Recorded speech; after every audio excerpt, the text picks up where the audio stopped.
Hello students, in this video we'll discuss chapter number 1 matter। तो बेटा क्या होता है मैटर? देखो, हर वो चीज जिसका मास होता है और जो स्पेस को ऑक्यूपाई करता है उसे हम क्या कहते हैं? मैटर। हर वो चीज जिसका मास हो जो स्पेस ऑक्यूपाई करे वही क्या हो जाएगा? मैटर। अब इसमें स्पेस ऑक्यूपाई करना तो आपको इजीली समझ में आ रहा होगा कि भाई कोई वुडन प्लैंक है, उसको इतनी जगह में रखा गया तो ये स्पेस उसने ऑक्यूपाई की, है ना। फिर आपके पास जो बॉल होगी वो भी कुछ ना कुछ स्पेस तो लेती होगी रखने के लिए। आपकी जो कॉपी बुक है उसको आप बैग में रखते हैं तो वो भी तो स्पेस लेती है ना। लंच बॉक्स स्पेस लेता है, तो हर वो चीज़ मैटर कहलाएगी जो स्पेस लेगी। अब मास क्या होता है, तो ध्यान से सुनना बच्चों। बेटा अगर आपसे कोई पूछ ले भाई मास क्या है, तो आप उसको कैसे समझाओगे? Mass is the amount of matter. Mass क्या है? अमाउंट है मैटर का जो प्रेजेंट होता है किसी भी ऑब्जेक्ट में। फिर से ध्यान से सुनो, what is mass? Mass is the amount of matter present in the object. किसी भी ऑब्जेक्ट में कितना अमाउंट है मैटर का, इसी को क्या कहते हैं? मास। देखेंगे मैटर के एग्जाम्पल्स को। भाई हर वो चीज़ जिसका मास है जो स्पेस ऑक्यूपाई कर रही है वो मैटर हो गई। तो मैटर के एग्जाम्पल तो अपने आसपास ही बहुत सारे मिल जाएंगे, जैसे आयरन, लोहा, वाटर पानी, एयर हवा, प्लास्टिक प्लास्टिक बताइए आपको, वुड लकड़ी, स्टोन पत्थर, ऑयल, स्टीम, ये सब काय के एग्जाम्पल हो गए? मैटर के एग्जाम्पल हो गए। पर जो मैटर है वो 3 फॉर्म्स में मिलते हैं। सॉलिड में भी मिलते हैं, लिक्विड में भी मिलते हैं, गैसेस में भी मिलते हैं। हमारे अर्थ के ऊपर मेटल्स हमें मिलते हैं 3 फॉर्म्स में। कुछ मेटल्स सॉलिड होते हैं जैसे स्टोन, वुड, आयरन, प्लास्टिक, ये सॉलिड हो गए। फिर कुछ लिक्विड मिलते हैं। अब लिक्विड का एग्जांपल यहाँ पर ऑयल दिया हुआ है और वाटर दिया हुआ है। गैस में यहाँ पर स्टीम और एयर दिया हुआ है, ठीक है। तो जितने भी मैटर अर्थ के ऊपर हैं वो इन्हीं तीनों फॉर्म में मिलेंगे। कुछ लिक्विड होंगे, कुछ सॉलिड होंगे, कुछ गैस होंगे। अब बेटा मैटर कैसे बनते हैं? तो matter is composed of elements. Elements से मिलके क्या बन जाते हैं? मैटर। अब कोई पूछे भाई एलिमेंट्स क्या होते हैं, तो वो कैसे डिफाइन करोगे? तो आप बताना, एलिमेंट्स प्योर सब्सटेंसेस होते हैं। क्या होते हैं? प्योर सब्सटेंस होते हैं जो बनते हैं वन टाइप ऑफ एटम से, ठीक है। तो matter is composed of elements. सब एलिमेंट्स क्या हैं? प्योर सब्सटेंसेस हैं जो एक टाइप के एटम से बने हैं। फिर से ध्यान से सुनो, अगर कोई मैटर एक ही टाइप के एलिमेंट से मिलके बना होगा तो उसकी स्मॉलेस्ट यूनिट क्या हो जाएगी? एटम। जैसे ऑक्सीजन, हाइड्रोजन, ठीक है। ऑक्सीजन और हाइड्रोजन, इनमें क्या होता है बेटा? एक ही टाइप का एटम होता है। चलो, अगर मैटर दो या दो से ज़्यादा एलिमेंट से मिलके बना हो, जब दो एलिमेंट को कंबाइन किया हो, दो से ज़्यादा एलिमेंट को कंबाइन किया हो और फिर कोई मैटर बना हो, तो उसकी स्मॉलेस्ट यूनिट एटम नहीं होगी, तो फिर क्या होगी? मॉलिक्यूल होगी। देखो जैसे H2O, हाइड्रोजन एक एलिमेंट है, ऑक्सीजन एक एलिमेंट है, दोनों को मिला दिया तो क्या बन गया? पानी, ठीक है। तो जो वाटर होगा इसकी जो स्मॉलेस्ट यूनिट होगी उसको हम क्या कहेंगे बेटा? मॉलिक्यूल। आगे बात समझ में? फिर से ध्यान से सुनो, मैटर किससे मिलके बनते हैं? एलिमेंट से मिलके बनते हैं। अगर कोई मैटर सिर्फ एक ही टाइप के एलिमेंट से बना होगा तो उसकी सबसे छोटी यूनिट एटम हो जाएगी, ऑक्सीजन, हाइड्रोजन, गोल्ड। अगर कोई मैटर दो या दो से ज़्यादा एलिमेंट से मिलके बना होगा तो उसकी जो सबसे छोटी यूनिट होगी उसे हम कहेंगे मॉलिक्यूल। जैसे जो पानी है H2O, हाइड्रोजन और ऑक्सीजन से मिलके बना है क्या? पानी। तो पानी की सबसे छोटी यूनिट क्या हो जाएगी? मॉलिक्यूल। बेटा जो मॉलिक्यूल होता है उसमें एक या एक से ज़्यादा एटम्स होते हैं। जैसे वाटर मॉलिक्यूल की बात करें तो इसमें 2 हाइड्रोजन के एटम होते हैं और 1 ऑक्सीजन का एटम होता है। आगे बात समझ में? मॉलिक्यूल में एक या एक से ज़्यादा एटम मिलते हैं, कंसिस्ट होते हैं। जैसे वाटर मॉलिक्यूल की जब हम बात करते हैं तो इसमें 2 हाइड्रोजन के एटम है और 1 ऑक्सीजन का एटम है। Again a molecule of common salt, अगर हम कॉमन सॉल्ट की बात करेंगे तो इसका जो मॉलिक्यूल होगा उसमें 1 एटम होगा सोडियम का और 1 एटम होगा क्लोरीन का। फिर से ध्यान से सुनो, जब आप कॉमन सॉल्ट की बात करते हो, कॉमन सॉल्ट के मॉलिक्यूल की बात करते हो, तो कॉमन सॉल्ट के मॉलिक्यूल में 2 एलिमेंट होंगे, एक होगा सोडियम और दूसरा होगा क्लोरीन। एक एटम होगा सोडियम का, दूसरा एटम होगा क्लोरीन का।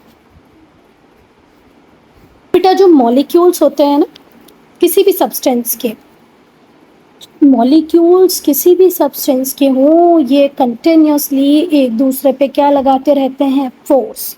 Molecules of a substance exert force on one another. जी ये जो मॉलिक्यूल्स होंगे ये एक दूसरे के ऊपर क्या लगाते रहेंगे, कंटिन्यूसली फोर्स लगाते रहते हैं, और इसी फोर्स को हम क्या कहते हैं, इंटरमॉलिक्यूलर फोर्स। फिर से ध्यान से सुनो, हर सब्सटेंस में जितने भी मॉलिक्यूल्स होंगे वो मॉलिक्यूल्स एक दूसरे पे फोर्स लगाएंगे और इस फोर्स का नाम क्या है, इंटरमॉलिक्यूलर फोर्स। और यही इंटरमॉलिक्यूलर फोर्स रिस्पॉन्सिबल होता है सब्सटेंस की प्रॉपर्टीज के लिए। ठीक है, जितने भी मॉलिक्यूल्स होते हैं ना सब्सटेंस के, वो कंटिन्यूसली मूव करते रहते हैं, और ये मूव करते रहते हैं इसका मतलब इनमें क्या होती है, एनर्जी होती है, क्योंकि ये मूव कर रहे हैं तो इसमें एनर्जी है। अब जिसको कुछ भी समझ में नहीं आया वो ध्यान से सुनो बेटा। एक सब्सटेंस है, उसमें बहुत सारे क्या हैं, मॉलिक्यूल्स हैं, तो जितने भी मॉलिक्यूल्स रहेंगे ना वो एक दूसरे के ऊपर क्या लगाते रहेंगे, फोर्स एक्सर्ट करते रहेंगे, और इसी फोर्स को हम क्या कहते हैं बेटा, इंटरमॉलिक्यूलर फोर्स। और यही जिम्मेदार होता है जो सब्सटेंस को अलग अलग प्रॉपर्टीज देता है। जो मॉलिक्यूल्स होते हैं किसी भी सब्सटेंस के, वो कंटिन्यूसली मूव करते रहते हैं, मोशन में रहते हैं, इसीलिए इनमें क्या होती है, एनर्जी होती है। 3 स्टेट्स जो होती है मैटर की और उनके जो कैरेक्टरिस्टिक्स होते हैं उन्हें उनके मॉलिक्यूलर मॉडल के बेसिस पे ही अलग किया जाता है, एक्सप्लेन किया जाता है। फिर से ध्यान से सुनो, मैटर का जो मॉलिक्यूलर मॉडल होता है ना उसी के बेसिस पे आप एक्सप्लेन कर पाओगे किसको, मैटर की 3 स्टेट्स को और उनके कैरेक्टरिस्टिक्स को। मैटर की 3 स्टेट्स कौन कौन सी हैं, उनकी क्या विशेषताएं हैं, सॉलिड किस तरीके से काम करता है, लिक्विड कैसे होता है, गैसेस में क्या प्रॉपर्टीज़ होती है, क्या कैरेक्टरिस्टिक होते हैं, ये कैसे ही आप एक्सप्लेन कर पाओगे, मॉलिक्यूलर मॉडल से। किसके मॉलिक्यूलर मॉडल से, किसी भी मैटर के। अब हम पढ़ेंगे काइनेटिक थ्योरी ऑफ मैटर और molecular theory of matter. Kinetic को ही यहाँ ब्रैकेट में मॉलिक्यूलर लिखा है ना, ध्यान रखना। तो जो काइनेटिक थ्योरी है मैटर की उसे डेवलप किया गया है आज से 200 साल पहले। काइनेटिक थ्योरी जो है मैटर की उसे डेवलप किया गया है आज से 200 ईयर्स अगो। और ये किसी एक साइंटिस्ट ने नहीं डेवलप की बेटा, बहुत सारे साइंटिस्ट ने मिलकर जब काम किया है, जब ये थ्योरी आपके सामने आई है, तो Dalton, Joule, Davy, Maxwell, Boltzmann, इन सब ने काम किया है, तब हमारे सामने आई है एक रिफाइंड थ्योरी ऑफ मैटर जिसका नाम है काइनेटिक थ्योरी ऑफ मैटर।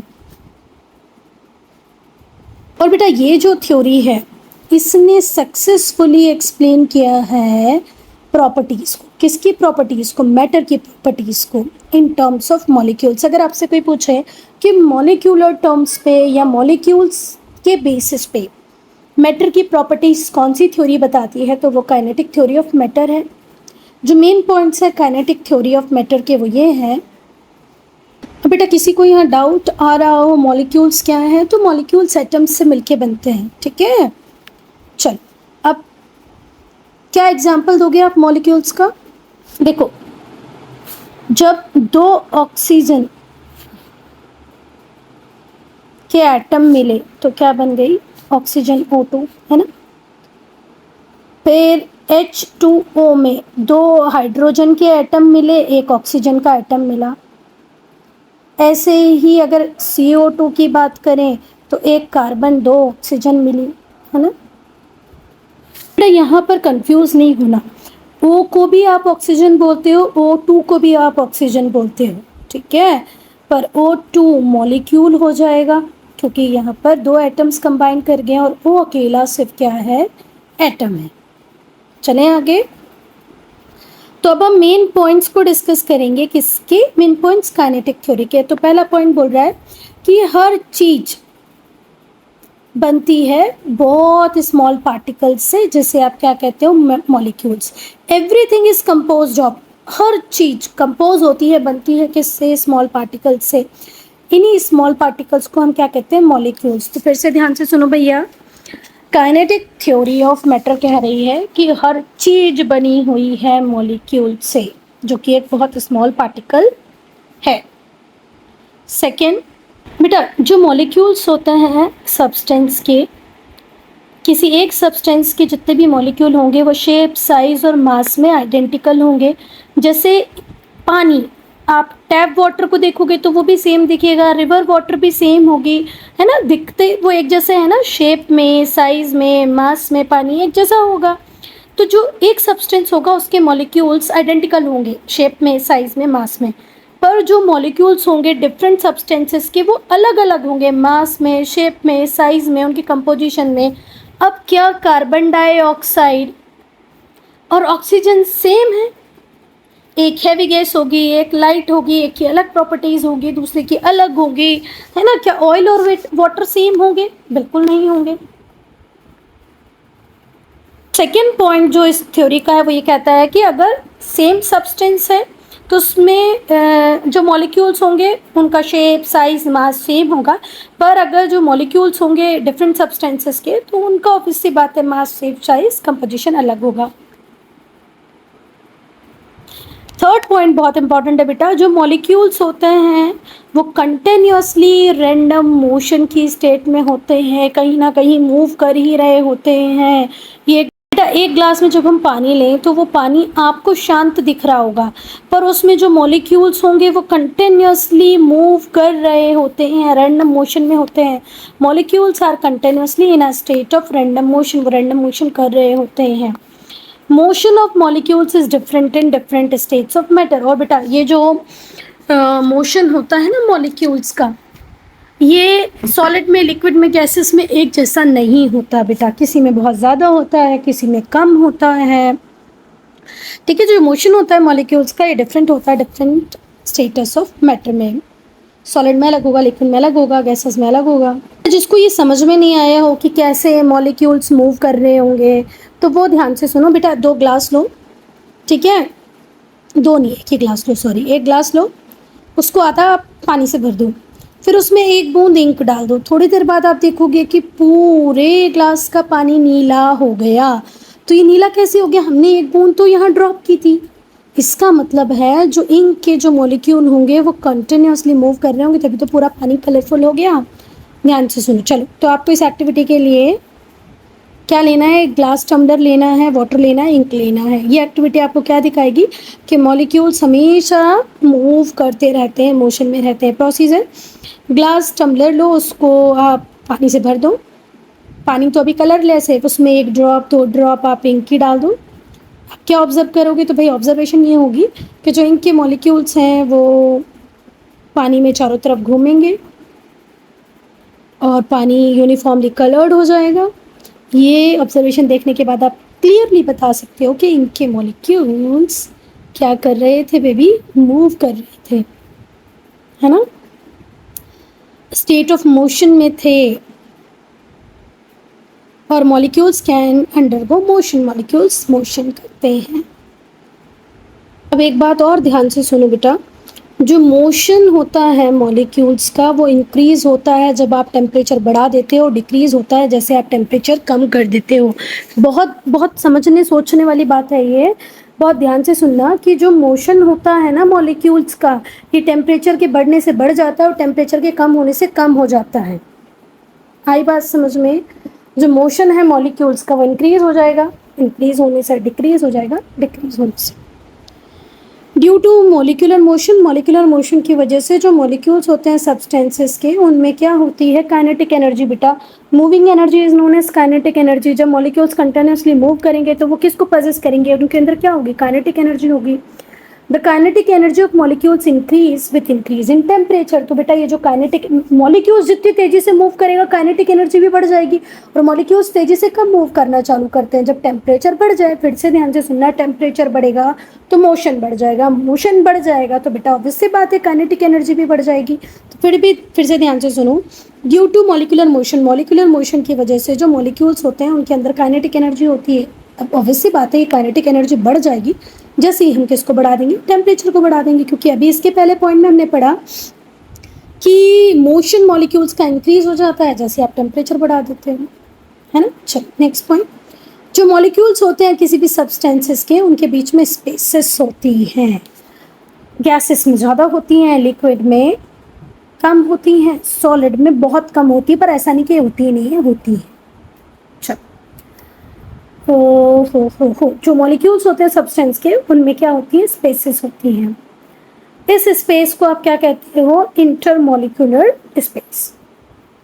और इसकी जो वैल्यू होती है वो सब्सटेंस टू सब्सटेंस वेरी करती है। इंटरमॉलिक्यूलर स्पेसेस मैक्सिमम होते हैं गैसेस में और मिनिमम होते हैं सॉलिड में।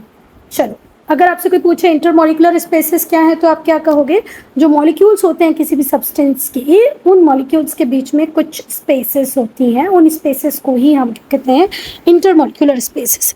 और ये सब्सटेंस पे डिपेंड करेगा कि उसमें कितनी स्पेस होगी। देखो, आप अपना हाथ हिलाओ, अभी हिला पा रहे हो, चारों तरफ घुमा दो, घुमा पा रहे हो, तो ये हवा में हाथ घूम रहा है आपका।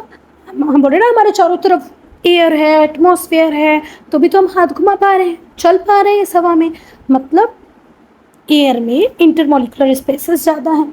अब आप एक कटोरी में पानी लो या एक बकेट में पानी लो, उसमें अपना हाथ घुमाओ तो घुमा पाओगे। क्यों घुमा पाओगे, क्योंकि उसमें भी इंटरमॉलिक्यूलर स्पेसेस हैं। पर क्या आप टेबल के अंदर हाथ कर पाएंगे, नहीं कर पाएंगे, क्योंकि वहाँ इंटरमॉलिक्यूलर स्पेसेस बहुत कम हैं। तो इंटरमॉलिक्यूलर स्पेसेस बहुत ज़्यादा होती हैं गैस में और बहुत कम होती है सॉलिड। नेक्स्ट पॉइंट, जो मॉलिक्यूल्स होते हैं वो एक दूसरे को अट्रैक्ट करते हैं। Molecules attract each other. जो इंटरमॉलिक्यूलर अट्रैक्शन फोर्स होता है, जो इंटरमॉलिक्यूलर अट्रैक्शन फोर्स होता है, ये दो टाइप का होता है। फिर से ध्यान से सुनो, जो इंटरमॉलिक्यूलर अट्रैक्शन फोर्स होता है कितने टाइप का होता है, दो टाइप का होता है। एक होता है कोहेशन और दूसरा होता है, एक होता है कोहेशन और दूसरा होता है एडहेशन। कोहेशन और एडहेशन। तो कोहेशन में क्या होता है बेटा, जब सेम टाइप के मॉलिक्यूल एक दूसरे को अट्रैक्ट करते हैं तो इसको बोलते हैं कोहेशन, और जब डिफरेंट टाइप के मॉलिक्यूल एक दूसरे को अट्रैक्ट करते हैं तो इसको बोलते हैं एडेशन।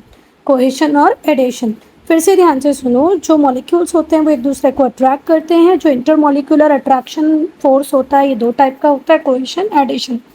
जो इंटरमॉलिक्यूलर फोर्स ऑफ अट्रैक्शन होता है मॉलिक्यूल्स के या किसी भी सब्सटेंस के मॉलिक्यूल्स के बीच में, उसे बोलते हैं फोर्स ऑफ कोहेशन या कोहेसिव फोर्स, दोनों कह सकते हो।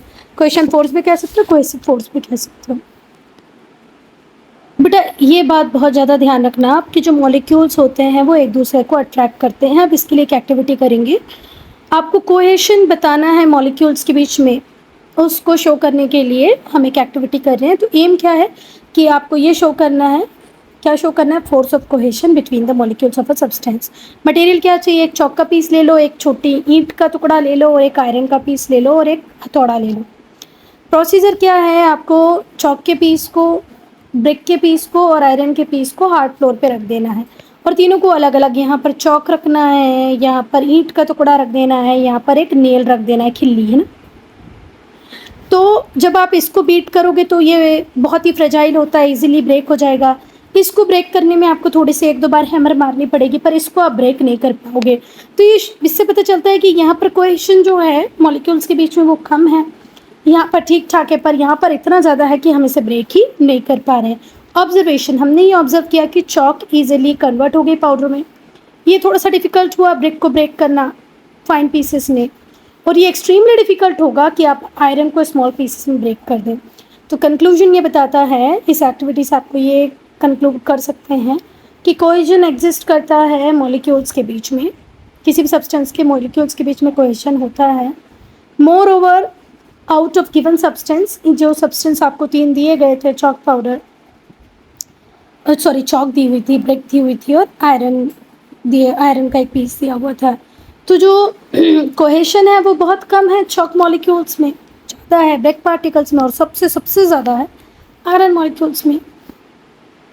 बेटा देखो, जब भी आप कोशिश करोगे पेपर की किसी शीट को फाड़ने का छोटे छोटे टुकड़ों में, तो आप किसके अगेंस्ट में काम कर रहे हो, force of cohesion between the paper molecule. Paper के जो मॉलिक्यूल्स थे उनके बीच में क्या था, कोहेशन था। आप उस कोहेशन को ख़त्म कर रहे हो या उस कोहेशन फोर्स के अगेंस्ट में काम कर रहे हो जब आप उस पेपर को टीयर कर रहे हो।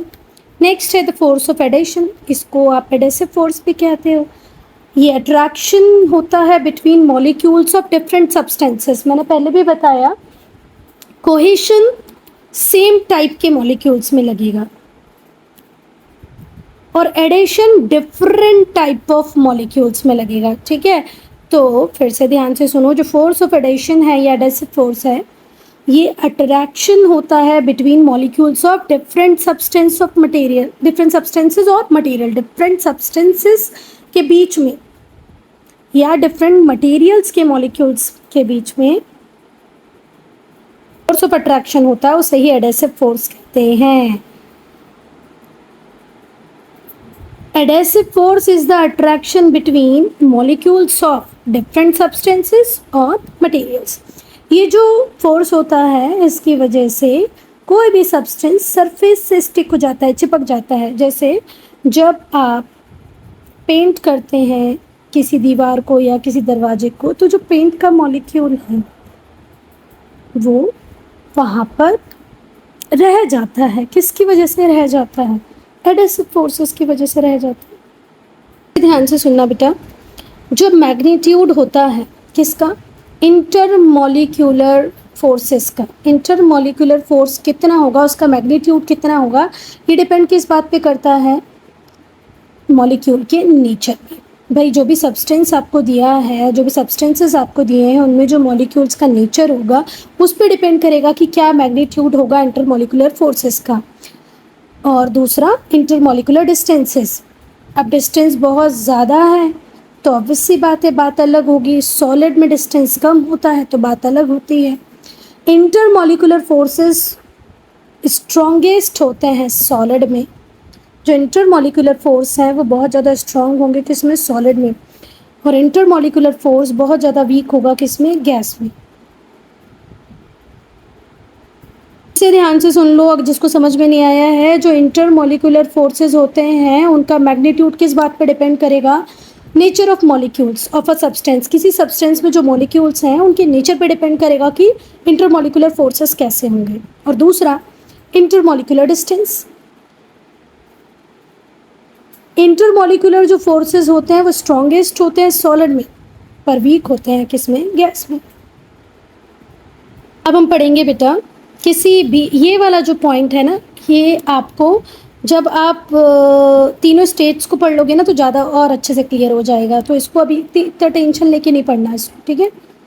चलो, मॉलिक्यूलर अरेंजमेंट इन मैटर। अब मैटर में मॉलिक्यूलर अरेंजमेंट कैसा होता है, तीनों स्टेट्स को हम पढ़ेंगे। तो मैटर 3 स्टेट्स में मिलते हैं, ये हम पहले भी पढ़ चुके हैं। एक सॉलिड होता है, लिक्विड होता है, गैसेज होते हैं। जो प्रॉपर्टीज़ होती हैं इन तीनों स्टेट्स की उन्हें एक्सप्लेन किया है किसके बेसिस पे? मॉलिक्यूलर अरेंजमेंट के बेसिस पे। फर्स्ट हम पढ़ेंगे किसको? सॉलिड्स को। तो जो मॉलिक्यूल्स होते हैं सॉलिड्स में वो क्लोजली पैक्ड होते हैं, दिख रहा है? क्लोजली पैक्ड है मॉलिक्यूल्स। स्पेसेस है, पर ये देखो स्पेसेस कितनी कम है, दिख रही है? ये स्पेसेस बहुत कम है ना, इसको बोल रहे हैं स्पेसेस। ये जो ट्रायंगुलर पार्ट बन रहा है ये spaces. The intermolecular spaces are extremely small. देखो ना ये कितनी कम है, बहुत कम दिख रही होगी ये। तो जो मॉलिक्यूल्स होते हैं सॉलिड्स के वो क्लोजली पैक्ड होते हैं, इस तरीके से क्लोजली पैक्ड हैं। जो इंटरमॉलिक्यूलर स्पेसेस हैं ये बहुत कम होती हैं। जो इंटरमॉलिक्यूलर फोर्स होता है वो बहुत ज़्यादा स्ट्रॉन्ग होता है। तो जो मॉलिक्यूल्स हैं उनकी पोजीशन फिक्स रहती है। इस वजह से जितने भी सॉलिड्स होते हैं उनका एक डेफिनेट वॉल्यूम होता है, डेफिनेट शेप होता है। फिर से ध्यान से सुनो, क्योंकि इंटरमॉलिक्यूलर फोर्स बहुत ज़्यादा स्ट्रॉन्ग होता है। और ये फोर्स स्ट्रॉन्ग क्यों है? क्योंकि जितने भी मॉलिक्यूल्स हैं वो क्लोजली पैक्ड हैं। तो जो पोजीशन है मॉलिक्यूल्स की वो फिक्स है। तो इससे होता क्या है कि सॉलिड को डेफिनेट वॉल्यूम मिल जाता है, डेफिनेट शेप मिल जाता है।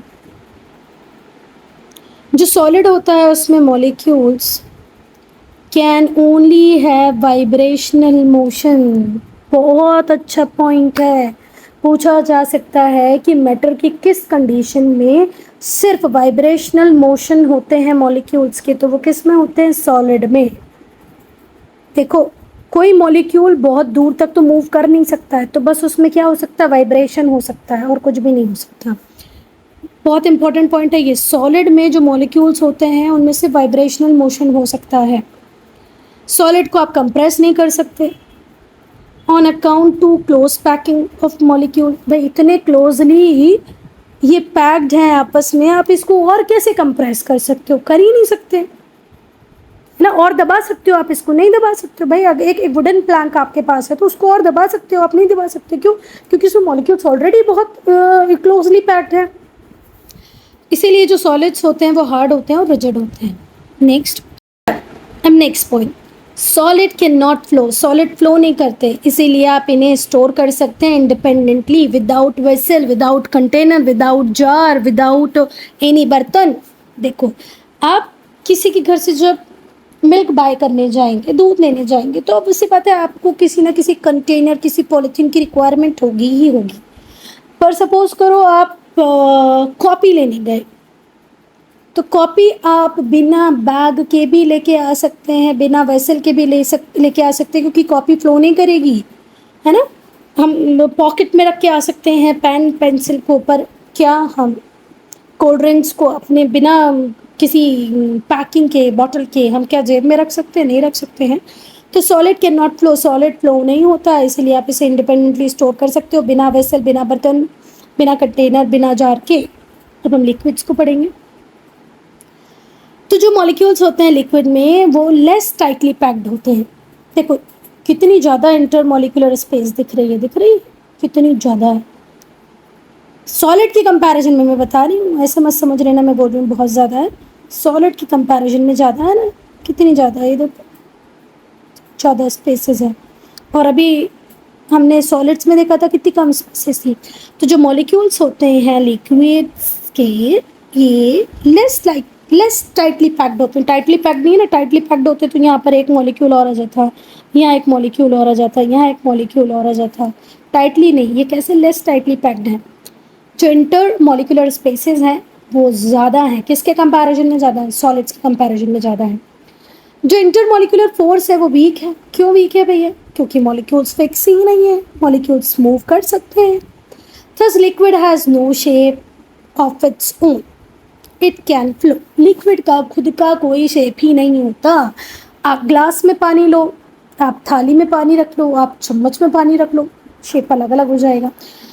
और ये शेप अलग अलग क्यों हो रहा है? क्योंकि इंटरमॉलिक्यूलर स्पेसेस ज़्यादा हैं, है ना। अब स्पेस ज़्यादा होने की वजह से फोर्स कम है। आ गया समझ में? जो इंटरमॉलिक्यूलर स्पेसेस होती हैं लिक्विड में वो सॉलिड से ज़्यादा होती हैं। और जो इंटरमॉलिक्यूलर फोर्स होता है वो भी कैसा होता है? वीक। इसीलिए मॉलिक्यूल्स की जो पोजीशन है वो फिक्स ही नहीं होती, इसीलिए लिक्विड का कोई शेप ही नहीं होता है, फ्लो ही करता रहता है। नेक्स्ट, जो मॉलिक्यूलर फोर्सेस होते हैं वो अलाउ नहीं करते मॉलिक्यूल्स को कि तुम चले जाओ, छोड़ के चले जाओ उन्हें। आप एक कंटेनर में मिल्क को रख लें, एक ग्लास में मिल्क को रख लें, तो मिल्क कहीं जाएगा नहीं बेटा, वो यहीं रहेगा बेचारा, इधर ही मूव करता रहेगा, कहीं जाएगा नहीं, यहीं रहेगा। पर आपने अगर एक अगरबत्ती जला दी है तो इसकी खुशबू तो कहीं तक भी जा सकती है, वो यहीं नहीं रहेगी।